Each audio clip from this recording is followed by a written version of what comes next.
to another video. This is part 2 of the history of the RBC, LDC, and the Great Money Scam. In this video, I'm going to discuss how Watchtower has a connection with Ray Kroc, the founder of McDonald's franchisee system, and also how they stole millions of dollars, how they transitioned from a book publishing company who made money selling magazines to a real estate multimedia empire. So stay tuned for the entire video.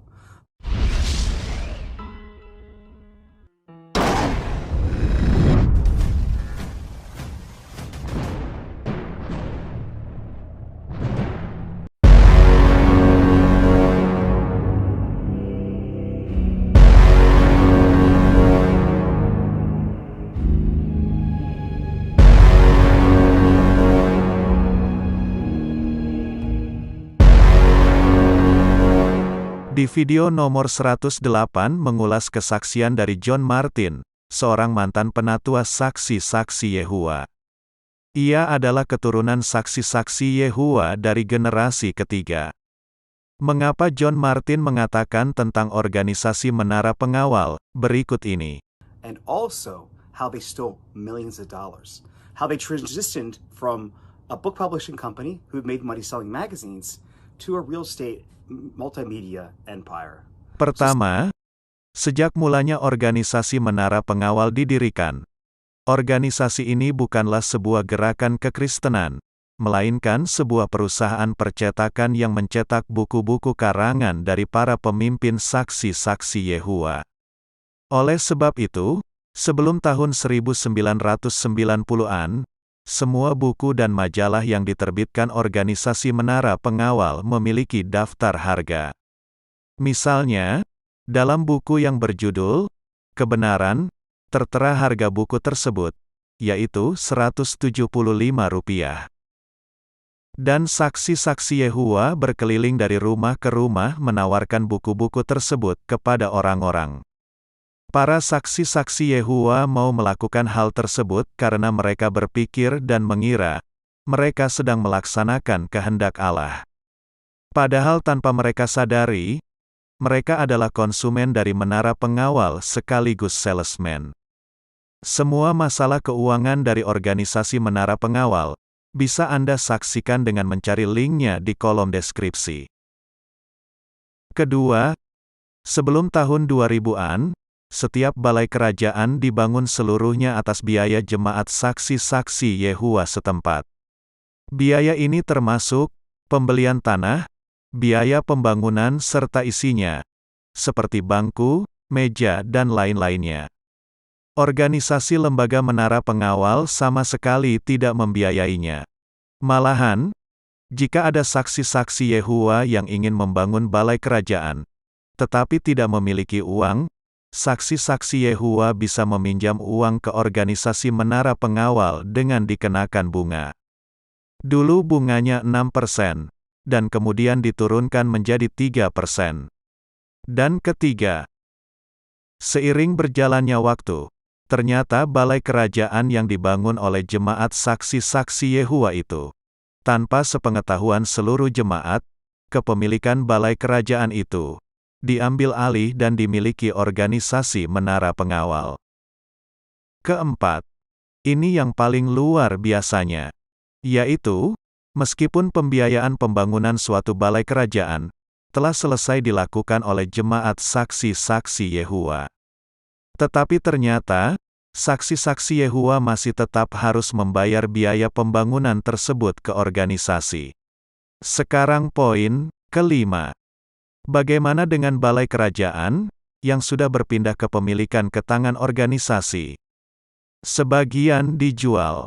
Padahal yang membeli tanah dan membiayai pembangunan balai kerajaan adalah jemaat saksi-saksi Yehua.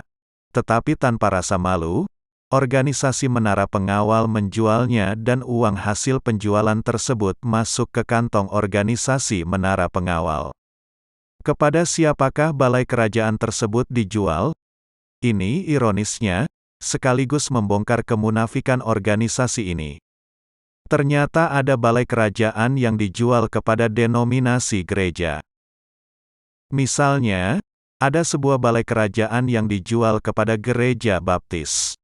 Mengapa saya katakan organisasi yang dipimpin oleh 8 orang ini sangat munafik? Misalnya, jika Anda seorang saksi Yehua, dan sekaligus pengusaha kontraktor di bidang pembangunan gedung-gedung, maka Anda dilarang oleh organisasi menara pengawal untuk menerima proyek dari sebuah gereja. Mengapa? Karena Anda dinilai telah turut serta dalam perluasan pekerjaan setan jika mengambil proyek pembangunan gereja. Tetapi anehnya, organisasi menara pengawal malahan menjual balai kerajaan kepada gereja. Bukankah sebenarnya organisasi menara pengawal telah turut berpartisipasi dalam perluasan pekerjaan setan? Bagi anggotanya, diharamkan menerima pekerjaan dari gereja. Tetapi saat organisasi menerima uang dari gereja, maka uangnya halal. Luar biasa bukan? Bagaimana dengan balai kerajaan yang ada di Indonesia? Nah, saya memiliki kesaksian dari seorang mantan penatua kawakan saksi-saksi Yehua mengenai hal ini. Penatua ini juga pernah bersaksi di video nomor 151, yaitu kejahatan seksual antara penyiar saksi-saksi Yehua yang sengaja disembunyikan di sidang Cilacap dan Depok.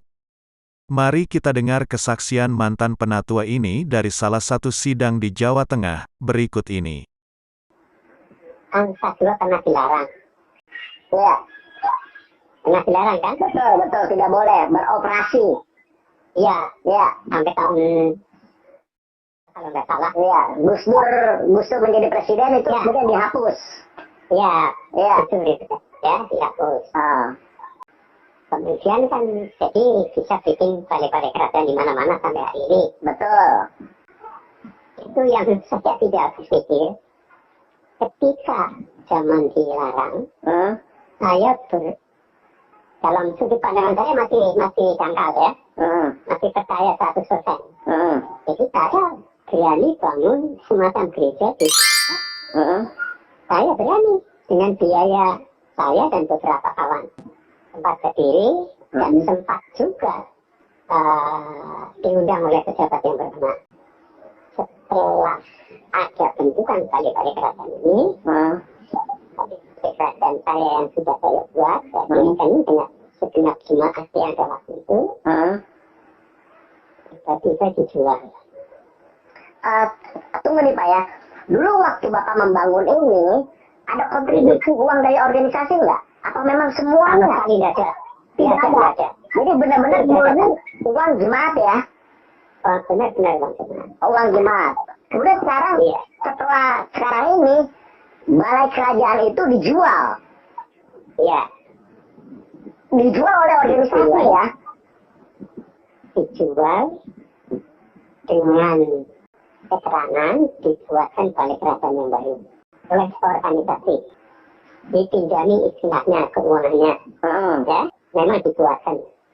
Tapi kita semua supaya memberikan kontribusi berupa keuangan. Oke. Jadi begini Pak. Pertama, balai kerajaannya setelah Bapak bangun dengan jemaat, kemudian dijual. Memang kemudian organisasi membangun kembali, tetapi organisasi meminta sumbangan juga ya. Iya, untuk gitu ya. Oke, Pak. Jadi dapatnya double ya Pak. Dapatnya 2 kali Pak. Iya. Dulu yang pertama kali dijual, kemudian sekarang dibangun uangnya. Dikuasai uangnya. Iya. Sekarang dibangunkan. Ya. Kalau dibangunkan, sidang itu suruh bayar. Suruh bayar. 2 kali jadinya Pak. Sampai 20 tahun atau sampai berapa lah ya. Kira-kira gitu. Kan tetap jemaat yang bayar kan? Betul. Kemudian fisiknya itu dikuasai oleh lembaga. Oke. Itu yang saya acuh. Ini keterlaluan sekali. Iya. Tetapi di antara jemaatnya itu sadar nggak Pak? Bukannya soal sadar tidak sadar, mereka semua takut. Oh takut ya? Iya. Jadi mereka tahu, takut. Takut dipecat nanti kalau usil-usil. Oh, begitu ya. Jadi tahu tapi takut jadi diem-diem aja gitu ya. Dia memanut-manut aja. Iya, iya, Jadi iya. otoriternya itu jalan. Oh gitu ya, luar biasa. Iya. Ini menarik nih Pak, namanya pembangunan balai kerajaan ini memang fenomena di seluruh dunia Pak. Ya kan, cara itu nampaknya ada di mana-mana cara itu. Iya, iya, iya, iya. Biasanya. Jadi dibangunkan, tapi harus istilahnya kredit. Iya, Harus mengembalikan uangnya. Setelah dibayar, kita tidak bisa punya hak untuk memiliki. Kan aneh. iya, iya, iya, iya, iya, iya, iya. Perawatan ditanggung kita semua. Sudahkah Anda memahami caranya organisasi menara pengawal beroleh kekayaannya dengan cara mencuri uang jemaatnya, seperti yang dikatakan John Martin? Izinkan saya merangkum hasil wawancara saya dengan mantan penatua kawakan ini. Pertama, jemaat membeli tanah dan membangun balai kerajaan, tempat mereka beribadah, dengan biaya jemaat sendiri. Organisasi sama sekali tidak memberikan kontribusi dalam pembangunannya. Kedua, balai kerajaan yang dibangun oleh jemaat dijual oleh organisasi, dengan janji akan membangun balai kerajaan yang baru. Dan uang hasil penjualan balai kerajaan itu masuk ke kantong kas organisasi. Ketiga, organisasi memang membangun balai kerajaan, tetapi yang membiayai pembangunan itu adalah jemaat, bukan organisasi. Dan ini luar biasanya, yaitu hak kepemilikan balai kerajaan itu berada di tangan organisasi, bukan jemaat.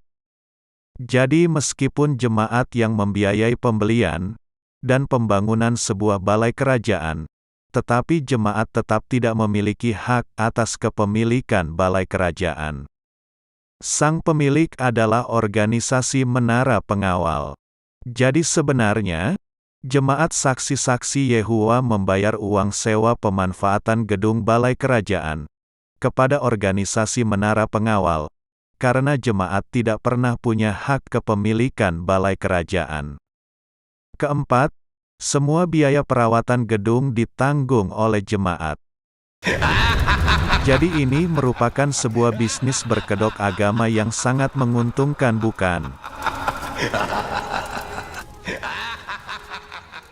Dan sebenarnya, sumber-sumber keuangan organisasi tidak hanya diperoleh dari sewa pembangunan balai kerajaan.